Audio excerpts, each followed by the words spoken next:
Asbury Park, New Jersey. A city that was once a premier seaside resort on the East Coast. A city that was built on history, art, music, and promise. A city that was burned to the ground and virtually fell off the map for decades. A city that is now on its way back, re-emerging thanks to people who see Asbury Park for all that it was and who hope that it can be that way once again.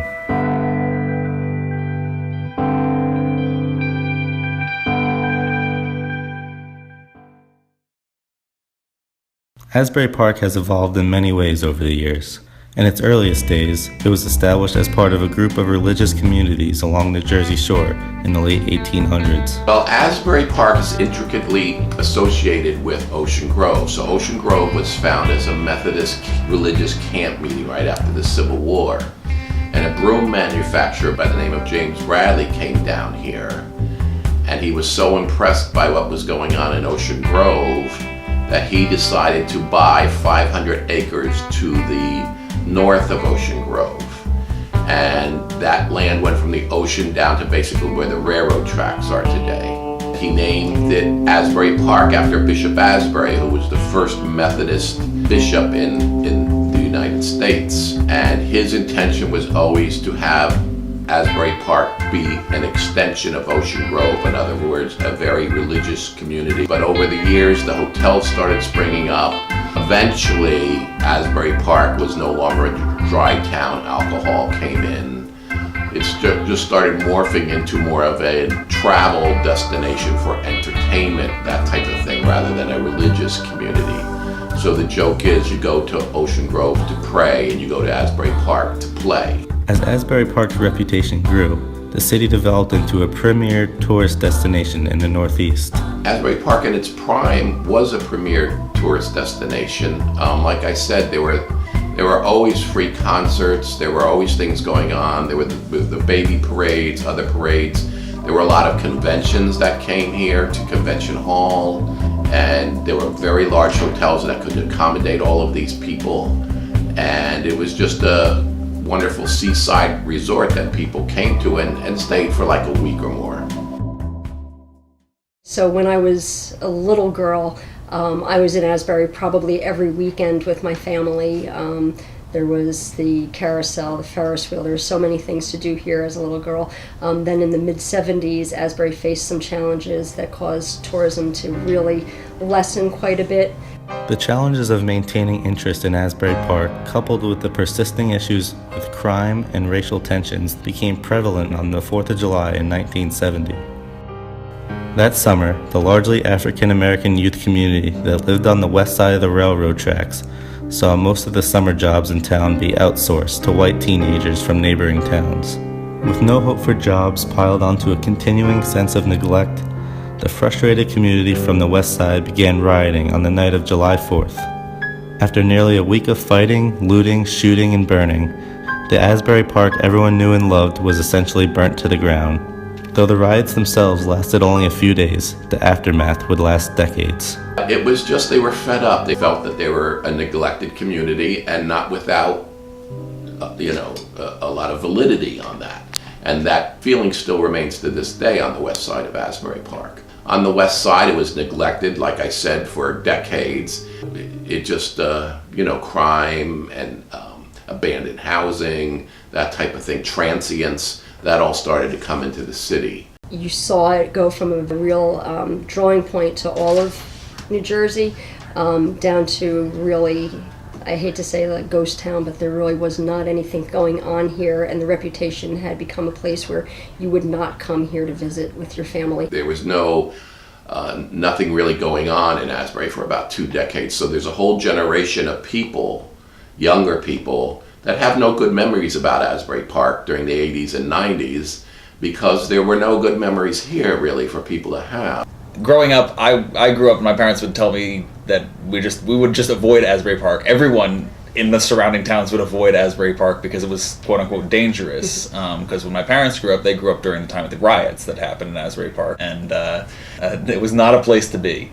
Though there had been attempts to restore Asbury Park to its former glory, None of these attempts ever really came to fruition. In later years, I came back here to work after college, and there were some upcoming businesses, and there had been the promise of some development, and there seemed to be some hope that was always just kind of out of the grasp, and it just never happened. Well, the thing you noticed more than anything was visually, back in the, I guess, late 80s or so, there was an effort to sort of start constructing and redeveloping the town. There were all sorts of things going on. There were a lot of almosts. There was a point at which the Jackson family of Michael Jackson and Jackson 5 fame were going to come in as investors and create a sort of Hard Rock Cafe like Disney World scene there. The building structures that were almosts, that were suddenly abandoned, half-built, and ultimately made the town for decades look like a war zone. The 1980s and 90s were very tough decades for Asbury Park. Crime remained rampant and tourists rarely appeared at the once packed summertime beaches. The one constant, however, that Asbury Park was able to maintain was its music scene. Asbury Park has a rich music history. People came from all over the country here, and it was just a great destination. There was a lot of entertainment. There was always a lot of music in Asbury Park. The biggest name that people always go back to is Bruce Springsteen. There you go. And it became pretty apparent, I think, to everybody that Bruce was the guitar god and really ready to break out. I think a fair amount of notoriety started to come to town thanks to the Greetings from Asbury Park record. But it's not just Bruce. Bruce is probably one of our biggest names. Southside Johnny, he's from Asbury, and a number of artists got their start playing the Stone Pony, or the Fast Lane, or any number of places that are no longer here anymore. But it was a thriving music scene, and continued even through the dark times. The Stone Pony stayed open. You still had music happening here. Less than 20 years ago, Bruce Springsteen wrote a song about Asbury Park titled "My City of Ruins." In the song, Springsteen repeatedly encourages the city to rise up. So how did Asbury Park, just 16 years after My City of Ruins was written, get to the point where you can't even find a place to park? But there's a big mix of everything from national companies that are coming in that have investments all across the country, and internationally, as well as small individuals who bought up real estate early on and are now turning it around and making a profit on it. The main redeveloper in the waterfront area of Asbury is a company called iStar. They're fairly new because the previous redeveloper defaulted. And the boardwalk area is actually redeveloped by a company called Madison Marquette. So Madison Marquette really stepped forward and redid a lot of the pavilions down there, brought in restaurants, did a good job of marketing. The downtown kind of marketed itself as new businesses moved in, as the buildings were fixed up. Well, now it's just a snowball because it's just gotten, thanks to the management of the groups, in particular Madison Marquette, and thanks to the coordination with the town and the government there. And if you look at where the town is today, and if you look at where the town was in 1990, it's glorious today. And it's a snowball effect because the bigger and better that it gets, the more quality it attracts, and the result are things like the new Asbury Hotel, the constantly increasing quality and variety of the restaurants in town. It's a destination spot. It's just been an amazing opportunity and time where people with the entrepreneurial spirit have decided that this is a great investment to come to Asbury, and that this is where you can grow your investment. And because people they're very forward thinking, the investors that come down to Asbury and invest in the community, those tend to be the kind of people who are looking towards the future of something. They've identified someplace that they can get into and make an impactful difference. They become part of the community. They improve areas of the community, along with coming up with new developments for both residential and merchants.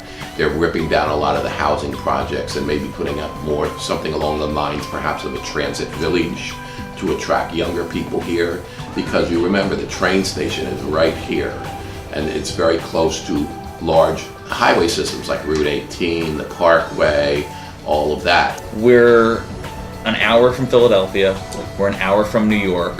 We're we're centrally located, that you can get to some major places from Asbury Park, and there's a lot to do in Asbury Park. It's very easy to get to, and it's not that big. So in other words, you can get off the train station and walk a few blocks, maybe about 7 blocks, and be down at the ocean front. One of the most difficult aspects of Asbury Park's resurgence in recent years has been convincing people that Asbury Park is indeed back. The perception of Asbury Park has recovered somewhat from that fear that people had, but to a lot of locals it still hasn't. You would be surprised at the number of times that I talk to people in Ocean Township, in Belmar, in Avon, in all of our little surrounding towns that still say, oh, I wouldn't go into Asbury Park, it's too dangerous. The reputation is usually a couple of years ahead of reality. Right now, the reality in Asbury is that it is coming back, and in many areas has already come back very strongly. The unfortunate thing, like Matt said, is the reputation of the past is what some people perceive as the current reality. So the perception of Asbury Park is shifting, but it's not a quick shift. It's a gradual change, and especially to those people who have been ingrained with the thought that Asbury is dangerous, it's very hard to shift their opinion. But once they come in, once they see what's going on here, the opinion almost instantly changes. And I've seen that happen with friends of mine who I've brought to town to something, and they're like, oh, this is not at all what I was expecting. It's gone from basically just a dream that people had to being actually something that is real and working. Right. Asbury Park's a story of hope. This dream and this hope is exactly what is bringing Asbury Park back today. It is the hope that people will remember and recognize Asbury Park for all that it was, and the dream that it will come to be all that it is promising.